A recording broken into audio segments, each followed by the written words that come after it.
მოგესალმებით ჩვენს მეორე განყოფილებაში. განყოფილებაში, რომელშიც უკვე უნდა დავიწყოთ ეგრეთ წოდებული keyword research-ი, ანუ საძებო სიტყვების ძებნა და უნდა ვნახოთ თუ რას ეძებენ მომხმარებლები საძებო სისტემაში.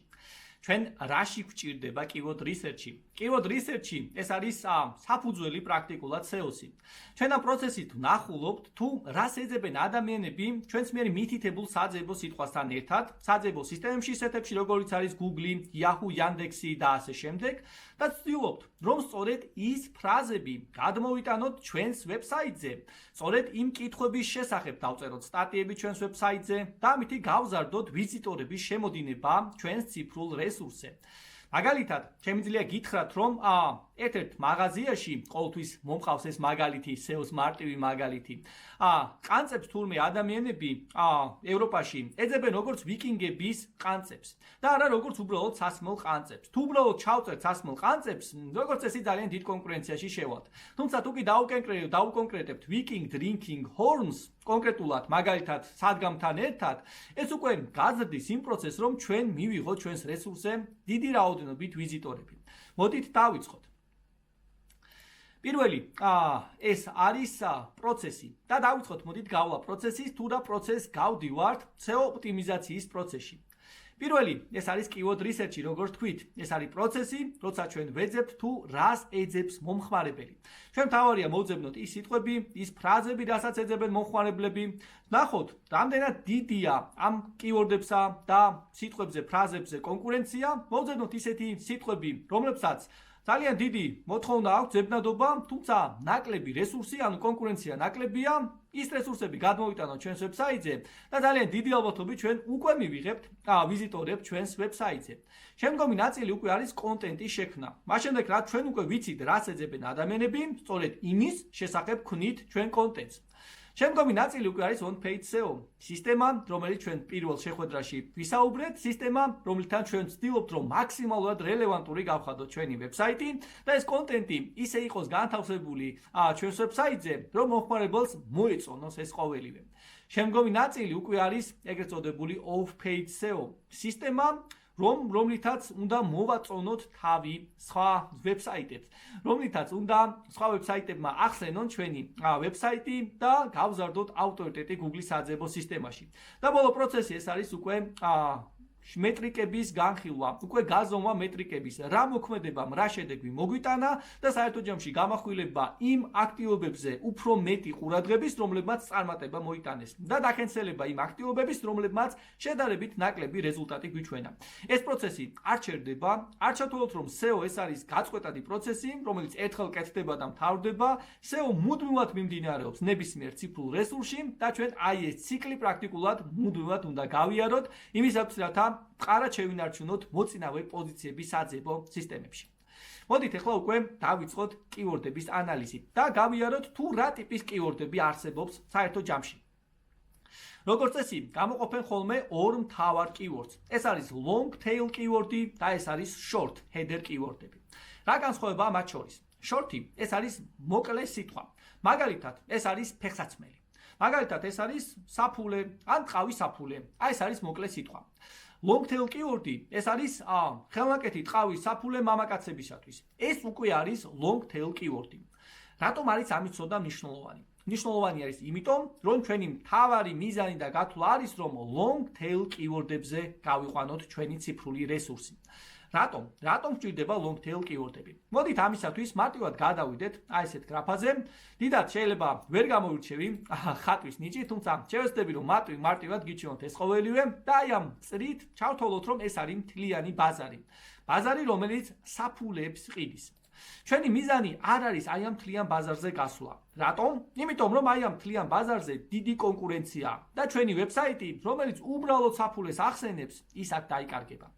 ჩვენი მიზანი არის, რომ მოვძებნოთ ის ქვენიშა, რომელიც აი აქ გამოყოფილი არის ბაზარზე და რომელიც გულისხმობს მაგალითად ტყავის საფულეებს მამაკაცისათვის. აი ამ შემთხვევაში უკვე დაკონკრეტდა ეს პატარა ნიშა, რომელ ნიშაშიც ადამიანმა ზუსტად იცის რა ჭირდება და თუ კი მექნება სათაურში გამოყენებული keyword-ი ტყავის საფულე მამაკაცისათვის, მე ჩემი ვებსაიტით უფრო წინა პოზიციაზე გავალ სხვა თანაბარ პირობებში იმ კონკურენტ ვებსაიტთან შედარებით, რომელსაც სათაურში უბრალოდ საფულე უწერია. მე თუ კი კიდევ დავავიწროვებ სიტყვას და კიდევ უფრო long tails გავხდი ჩემს სიტყვას და მაგალითად სათაურში დავაწერ ხელნაკეთი ტყავის საფულე მამაკაცებისათვის $30-მდე. ამ შემთხვევაში მე გამოვიყენებ იმ პატარა ვიწრო ნიშას, რომელ ნიშაშიც შემიძლია რომ უპირატესობა მივიღო. აი ამ პატარა ვიწრო ნიშაში პრაქტიკულად ადამიანები, რომლებიც დაინტერესებულნი იქნებიან ტყავის საფულის შეძენით, ხელნაკეთი ტყავის საფულის შეძენით მამაკაცებისათვის, იმ საფულებით, რომლებიც $30-ზე ნაკლები ღირს, ამ შემთხვევაში მე ვიქნები ვიწრო ნიშის მთავარი პრაქტიკულად სწრაფად წასული საძიებო სისტემებში. და ეს იქნება ნიშანი იმისა, მე თუ ამ პატარა ვიწრო ნიშაში ავიღე მოწინავე პოზიციები, მე ასევე გავალ იმ ზოგად კიორდებზე, რომელიც ზოგადი კიორდებით აი ამ დიდი წრის ფარგლებში ფიგურირებს. ანუ რეალურად მე მნიშვნელოვანი არის რომ ავიღო long tail კიორდები, ვიპოვო ვიწრო ნიშის მომხმარებლები, რომლებმაც ზუსტად იციან რა სჭირდებათ. შევეცადო რომ ჩემს საიტზე მაქსიმალურად რელევანტური სათაურით განვათავსო ის პროდუქტები, რომლებიც სჭირდებათ იმ long tail კიორდების მძებნებლების ავტორებს და ამ შემთხვევაში მოვიპოვო იმ გრძელ სიტყვებზე კონკურენტული უპირატესობა. ეს მე მომცემ საშუალებას რომ ვიწრო ნიშა დავიკავო უკვე ბაზარზე და ამასთანავე პრეტენზია მქონდეს და ვიყო პრეტენდენტი იმ დიდი ზოგადი მიმოფანტული კიორდებისა, რომელიც აი ამ დიდ წრეში ზოგადად ხელნაკეთის საფულეების ან ზოგადად საფულეების ნიშაში ტრიალებს. მთელი SEO პროცესი სწორედ აი ამას მოიცავს რომ ავიღო მე ვიწრო ნიშა, ამ ვიწრო ნიშაში მოვირგო ჩემი პოზიციები და შემდგომში ეს პოზიციები გავაფართოვო სხვადასხვა პროდუქტებთან მიმართებაში. აი ეს არის თავიდან ბოლომდე SEO-ს პროცესი. პატარა ვიწრო კიორდებზე გასვლა ეს არის დროის კარგო, უზარმაზარ კონკურენციაში შესვლა და თუ კი ბაზარზე არ არის ზოგადად საერთოდ არ არის კონკურენცია, აი მაგ შემთხვევაში შეიძლება ალბათ შევიდეთ მსგავს კიორდებზე, ზოგად კიორდებზე. მე აუცილებლად გირჩევთ რომ მოვიძიოთ long tail კიორდები. კიორდების შემდეგი ტიპი, უკვე რომელიც წარმოდგენილი არის, ეს არის LCI კიორდები. LCI კიორდები, ეს არის კიორდების ის ტიპი, რომელიც ტიპებიც დაკავშირებული არის ჩვენს პროდუქტთან, ოღონდ არა პირდაპირად. მაგალითად, მე შეიძლება მყიდდე ფეხსაცმელს, თუმცა ფეხსაცმელთან დაკავშირებული სხვადასხვა სიტყვებიც იყოს, ჩექმა მაგალითად და ასე შემდეგ, რომლებიც გულისხმობენ ფეხსაცმელს. Google-ის ალგორითმი იმდენად დაჭკვიანდა, რომ თუ კი თქვენ გამოიყენებთ იმ სიტყვას, რომელიც არის ძირითად პროდუქტზე მიზანმიმართული, თქვენ საშუალება გექნებათ, რომ რაღაც დონეზე ასევე გახვიდეთ ეგრეთ წოდებულ გარე კიორდებზე. ასევე, თუ კი ჩვენ ამოვკრებთ ეგრეთ წოდებულ LCI კიორდებს და გამოვიყენებთ აი ამ კიორდებს უკვე არა სათაურში, არამედ აღწერილობაში, ჩვენ ვზრდით შანსებს, რომ Google-ს უფრო მეტად გავაგებინოთ, თუ რის შესახებ არის ჩვენი განცხადება, თუ რომელ პროდუქციას ვყიდით და უფრო კარგ პოზიციებზე გავიდეთ საერთო ჯამში. ეხლა მოდით გადავიდეთ მეორე კოლუმნზე, რომელსაც ქვია სიტყვების თვითონ ვთქვათ, ანუ ფრაზები. საერთოდ არსებობს სამი ტიპი. ეს იშვიათად ხდება როგორც წესი, თუმცა მაინც შევეცადე რომ შეგვეყვანა ჩვენ სალექციო კურსში. ეს არის broad match-ი, phrase match-ი და exact match-ი. Exact-ი ეს მარტივია. მაგალითად, ეს არის ხელნაკეთი ტყავის საფულე მამაკაცებისათვის. ვინც ჩაწერს ზუსტად ამ კიორდს, ჩვენ ზუსტად ის კიორდი გვექნება მითითებული. ეს არის ზუსტი დამთხევა სიტყვების. მეორე ნაწილი phrase match-ი. ეს ნიშნავს იმ პროცესს, როცა ადამიანმა შეიძლება ფრაზაში ახსენა ის კიორდი, რომელიც მე გამოყენებული მაქვს ჩემი პროდუქტის სათაურში. თუმცა, გამომდინარე იქიდან, რომ ფრაზაში ფიგურირებდა ის სიტყვები, რომელიც მე მაქვს სათაურში გამოყენებული, მასაც შეიძლება გამოუჩნდეს ჩემი განცხადება. და broad match-ი. ეს არის პროცესი, რომელიც ირიბად გულისხმობს ჩემი პროდუქტის სათაურს. მაგალითად, როგორც ჩვენ თქვით, შეიძლება ადამიანმა ჩექმა გამოიყენა საძიებო სისტემაში, თუმცა მე ფეხსაცმელებს ვყიდი და ეს ორი სიტყვა შეიძლება კავშირში იყოს ერთმანეთთან.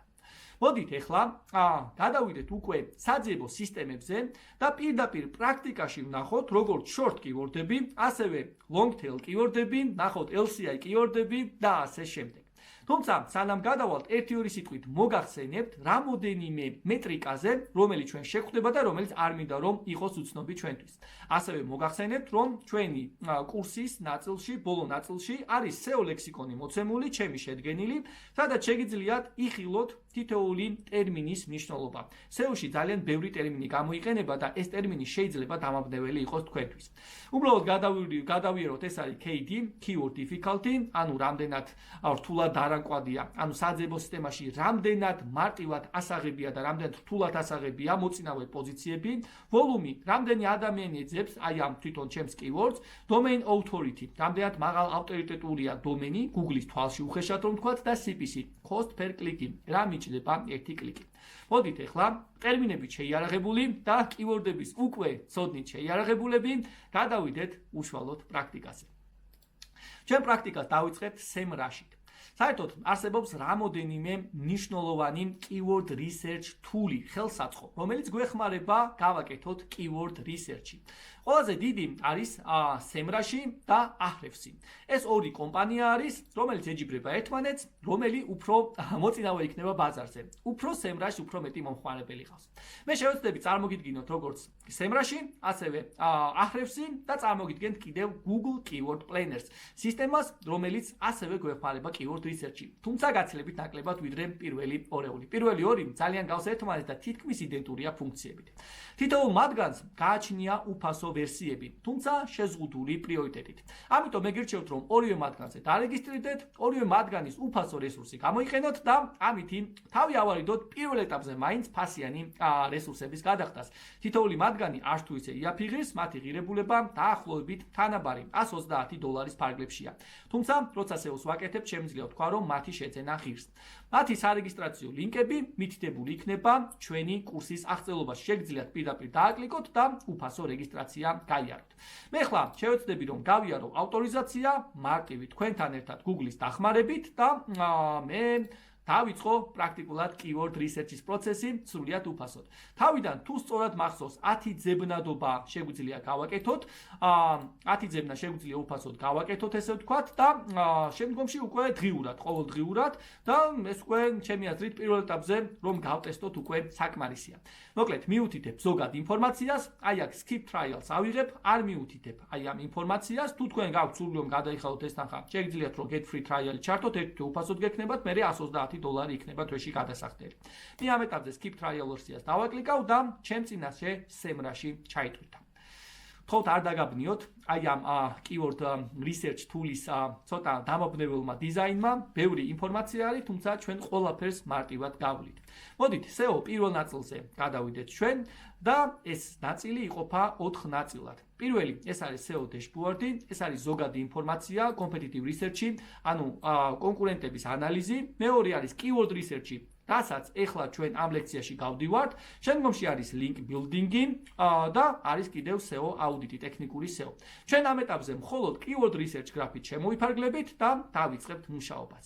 მოდით, საძიებო ველში ჩავწეროთ ჩვენთვის სასურველი keyword-ი. მაგალითად, ჩავწეროთ სიტყვა ქართული. ავრჩიოთ USA-ის ნაცვლად, ავრჩიოთ საქართველო. ნუ ჩვენ local SEO-ზე მუშაობთ ამ ეტაპზე და მოდით ძებნის ღილაკს დავაკლიკოთ. სისტემა დაიწყებს უკვე მუშაობას და ჩვენ მივიღეთ რეზულტატი. პირველი, ეს არის ვოლუმი. ანუ ჩვენი აი ამ სლაიდიდან გამომდინარე, ეს არის ძებნების ოდენობა. ეს ნიშნავს, რომ 1300 ადამიანი ერთი თვის განმავლობაში ეძებს ყოველთვიურად აი ამ keyword-ს, ანუ ქართულს. ქართული და შემდგომში რაღაცა. გვერდითა მაჩვენებელი 1700, ეს გულისხმობს გლობალს. ანუ ქართული ასოებით სავარაუდოდ ემიგრანტები ჯამში საქართველოს პლუს სხვა ქვეყნები 1700 ადამიანი ეძებს ამა თუ იმ keyword-ს. ასევე არის ქვეყნების ჩამონათვალი, რომელი ქვეყნები ჭარბობენ ყველაზე მეტად. არსებობს ასევე KD, keyword difficult მეტრიკა. რამდენად რთულია ამ საძებო სიტყვაზე პოზიციების აღება. ფერები, შუქნიშნის ფერებით არის მოცემული. წითელი, ყვითელი, მწვანე. წითელი თულად დარანკვად keyword-ს გულისხმობს, ყვითელი საშუალოს, მწვანე მარტივს. მე გირჩევთ, რომ აუცილებლად მწვანე ნიშაში შეხვიდეთ და ასევე პროცენტობა არ იყოს 18%-ზე მეტი. ამ შემთხვევაში ჩვენ მარტივად დავიჭერთ კარგ პოზიციებს, როგორც დამწყები SEO სპეციალისტები. გვერდით მოცემული გახლავთ ასევე CPC, cost per click, რა დაჯდება რეკლამა Google-ის საძიებო სისტემაში, თუ მე გავუშვებ რეკლამას. ერთი კლიკის ღირებულება რა იქნება ამ keyword-ზე, რომ მე რეკლამით გავიდე წინა პოზიციებზე. ქვევით მოცემული გახლავთ ორი გრაფა მნიშვნელოვანი. ეს არის keyword variation-ი. ჩვენ სისტემა გვიჩვენებს ასევე იმ დამატებით keyword-ებს, რომლებსაც ეძებენ ადამიანები ჩვენს მიერ მითითებულ საძიებო სიტყვასთან ერთად და აქ გახლავთ მოცემული ჩამონათვალი keyword-ების ვოლუმი, ძებნადობა, KD, keyword difficult მაჩვენებელი. როგორც დასაწყისში მოგახსენეთ, საკმაოდ უხერხულ ვერსიებსაც წააწყდებით, ძალიან უხერხულსაც მე შემიძლია ვთქვა, თუმცა ეს ჩვენთვის უბრალოდ რესურსი, ეს ინფორმაცია და მეტი არაფერი. ჩვენ ეს სისტემა უკვე გვაძლევს საშუალებას დაახლოებითი წარმოგვენა გქონდეს keyword-ზე. აი ეს განყოფილება არის ყველაზე მნიშვნელოვანი. აი ამ განყოფილებით იბადება იდეები თუ როგორი უნდა იყოს შემდგომში ვებსაიტი. შეგახსენებთ, რომ ჯერ keyword research-ი კეთდება და შემდგომ კეთდება იწყობა უკვე ვებსაიტი. გვერდით გახლავთ question-ები, კითხვები, ანუ რას კითხულობენ ადამიანები ამ სიტყვასთან მიმართებაში. ჩვენ შეგვიძლია რომ ჩვენ საიტს გავუკეთოთ ბლოგი და ამ ბლოგზე სწორედ ამ კითხვების შესახებ დავწეროთ სტატიები. ეს ჩვენ დაგვეხმარება პროცესში, რათა მივიღოთ ინფორმაცია და მივიღოთ ვიზიტორები, რომლებიც დაუკმაყოფილოთ ვიზიტორებს თავიანთი ინტერესი.